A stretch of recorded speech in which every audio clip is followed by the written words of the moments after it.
पूर्वांकरा देश की भरोसेमंद रियल एस्टेट कंपनियों में से एक, बेंगलुरु में हेडक्वार्टर है कंपनी का और देश भर में कंपनी के प्रोजेक्ट्स हैं। और पूर्वा प्रोविडेंट हाउसिंग और पूर्वा लैंड के नाम से 3 रेसिडेंशियल ब्रांड्स है कंपनी के। आइए मैं आपसे मुलाकात करवाता हूं अभिषेक कपूर साहब से, जो कि कंपनी के सीईओ हैं। आपने एनएम इंस्टीट्यूट मुंबई से मार्केटिंग मैनेजमेंट में मास्टर्स और बिजनेस फाइनेंस में डिप्लोमा की डिग्री हासिल की है और रियल एस्टेट सेक्टर का 23 साल से ज़्यादा लंबा गहरा अनुभव कपूर साहब का है। नतीजे में आपके सामने पहले रख दूं जो कंपनी के आए हैं। थोड़े कमजोर दिख रहे हैं, आय में 44% की कमी दिख रही है। कामकाजी मुनाफा 91% घटकर 18 करोड़ पर पहुंचा है।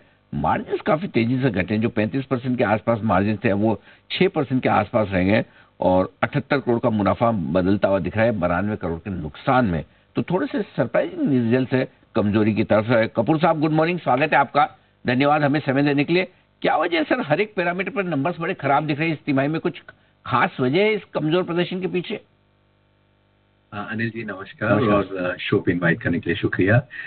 देखिए, अगर आप थोड़ा डिटेल में इसमें जाएं तो जो परफॉर्मेंस है वो अकाउंटिंग स्टैंडर्ड है उसके हिसाब से जिस तरीके से नजर आ रहा है वो नजर आ रहा है। उसमें पोजेशन जो हमने दिया है इस क्वार्टर में वो थोड़ा कम रहा है और जो रेवेन्यू रिकग्निशन होता है वो पोजेशन की वजह से होता है, जबकि खर्चा जो हम करते हैं, जो हम बुक करते हैं एक्सपेंसेस, वो हम एक्सपेंशन की कॉस्ट, सेल्स मार्केटिंग कॉस्ट, जो करेंट सेल्स है उसकी भी इनकर करते हैं। तो क्या होता है कि जो अकाउंटिंग स्टैंडर्ड है उसकी वजह से ये नंबर थोड़े नेगेटिव नजर आ रहे हैं। लेकिन अगर आप देखें थोड़ा डिटेल में तो हमारा कलेक्शन जो 1000 करोड़ के क्वार्टर में रन कर रहा है वो है, ऑपरेटिंग सरप्लस बहुत स्ट्रांग है। और अगर आप देखें परसेंटेज कंप्लीशन के बेसिस पे, जो कि करेक्ट मेथोडोलॉजी है इसको देखने के लिए, वो भी पॉजिटिव है। और जहां तक पोजेशन का सवाल है, मुझे लगता है लार्जली ये जो जितनी प्रोसीजरल डिलेज हैं, जैसे ई खाता इंट्रोड्यूस हुआ, वो स्टेबलाइज होने में सिस्टम में टाइम लगा, वो सारी जो प्रॉब्लम्स हैं, जो प्रोसीजरल इश्यूज हैं, वो हम रिजॉल्व करके अगले 2 क्वार्टर में करीब करीब 3200 करोड़ से ज्यादा का रेवेन्यू रिकग्निशन के लिए ओसी लेके आएंगे और उसमें करीब करीब 4 मिलियन स्क्वायर फुट की डिलीवरी होगी। तो जैसे ही ये होगा ये नंबर आपको परिवर्तित दिखाई देंगे और आपका जो क्वेश्चन है वो चेंज हो जाएगा, क्योंकि फिर आप कहेंगे ये कैसे आउटस्टैंडिंग परफॉर्मेंस हुआ और इतना लॉन्चेस कैसे हुआ अगले 2 क्वार्टर में, जो कि हम प्लान कर रहे हैं। क्योंकि करीब करीब आप समझिए कंपनी ने 1200 करोड़ से ज्यादा इन्वेस्ट किया है नए एक्विजिशन में और उसमें 12,000 करोड़ से ज्यादा का टोटल जीडीवी पोटेंशियल है। तो ये जो परफॉर्मेंस आपको एकदम से नजर आएगी पलटती हुई, आप अगले 2-3 क्वार्टर में ये प्रश्न पूछेंगे कि क्या हुआ। तो मतलब अगले 2-3 क्वार्टर में ये तस्वीर बदलती दिखेगी।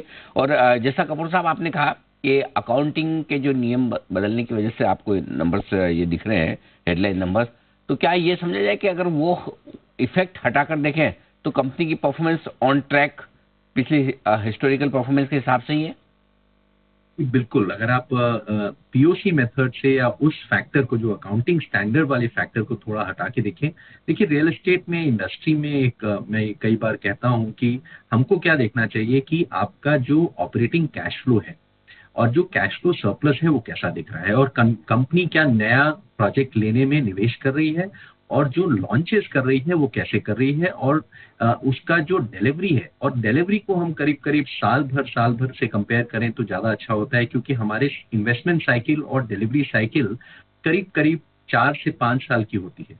तो ये जो थोड़ा इशू है इसको थोड़ा डिटेल में अंडरस्टैंड करना जरूरी है। और जहां तक हमारी पूर्वांकरा का सवाल है, आप देखेंगे कि ये आपको नंबर्स, जैसा आपको मैंने पहले बताया, कि काफी परिवर्तित नजर आएंगे और जो परफॉर्मेंस है वो काफी अच्छी रही है। इनफैक्ट सेल्स भी अच्छी रही है, कलेक्शन भी अच्छा रहा है। जो हम डिलीवरी के लिए, जैसे हम कहते हैं कंस्ट्रक्शन बर्न, मतलब जो हम कितना खर्चा कर रहे हैं, वो भी बहुत स्ट्रांग रहा है। और मुझे लगता है ये खाली पेपर पे रिफ्लेक्ट करने का जो समय का गैप है बस उतना ही है, वो आप देखेंगे कि परिवर्तित नजर आएगा अगले 2-3 क्वार्टर में। किस तरह की डिमांड आप देख रहे हैं इस वक्त रियल एस्टेट सेक्टर में, और क्या कुछ प्राइसिंग पावर और आ रहा है? क्या कुछ आपको लगता है कि दाम बढ़ाने की गुंजाइश है? जी देखिए अनिल जी, दाम जहां तक का सवाल है, मेरा अंदेशा ये है कि इन्फ्लेशन प्लस 2-3% पे ये स्टेबलाइज रहेगा, क्योंकि अब जो इन्फ्लेशन है वो भी कंट्रोल में है। ऐसा नहीं है कि जो इनपुट कॉस्ट है वो बहुत जोरों से बढ़ रही है कि डेवलपर्स को वो एक कॉस्ट ट्रांसफर करनी पड़ेगी। तो मुझे लगता है एक स्टेबलाइज्ड जो अप्रिसिएशन रहेगा वो रहेगा। और जहां तक नए प्रोजेक्ट्स का सवाल है, जनरली जो जहाँ पे लॉन्च होता है, लॉन्च से कंप्लीशन के बीच में काफी अप्रिसिएशन होता है, 50 to 70% मिनिमम होता है, वो आपको नजर आएगा। लेकिन ओवरऑल इंडस्ट्री एवरेज अगर आप देखें तो मुझे लगता है कि जो हेडरूम है अपने पास वो जनरली मुझे लगता है इन्फ्लेशन प्लस 2-3% है। लेकिन गुड न्यूज क्या है कि दो चीजें हुई हैं। गवर्नमेंट ने मिडिल इनकम हाउसिंग के लिए करीब करीब आप 1 लाख करोड़ का जो टैक्स का ब्रेक दिया है कंट्री में, वो मिडिल इनकम के लिए है स्पेसिफिकली। तो मुझे लगता है वो डिमांड काफी आएगी और उससे काफी एनकरेजमेंट मिलेगा real estate sector, residential space को।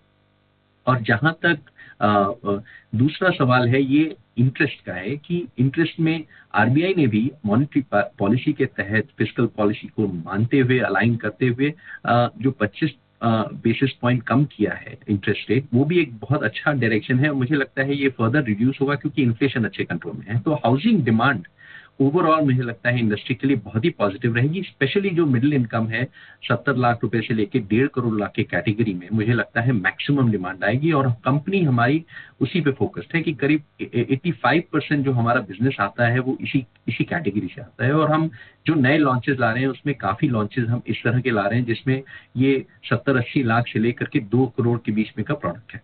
परफेक्ट। तो ये आपके लिए पूरी तरह से आउटलुक और इंतजार रहेगा कपूर साहब अगले 2-3 तिमाहियों में आपकी दमदार परफॉर्मेंस पे। बिल्कुल मैं वो सवाल याद रख के रहा हूँ, इतनी दमदार परफॉर्मेंस कहाँ से आई है, कैसे आई है, क्या कुछ खास कारण है। जल्द आपसे फिर मुलाकात होगी। आज समय देने के लिए आपका बहुत बहुत शुक्रिया।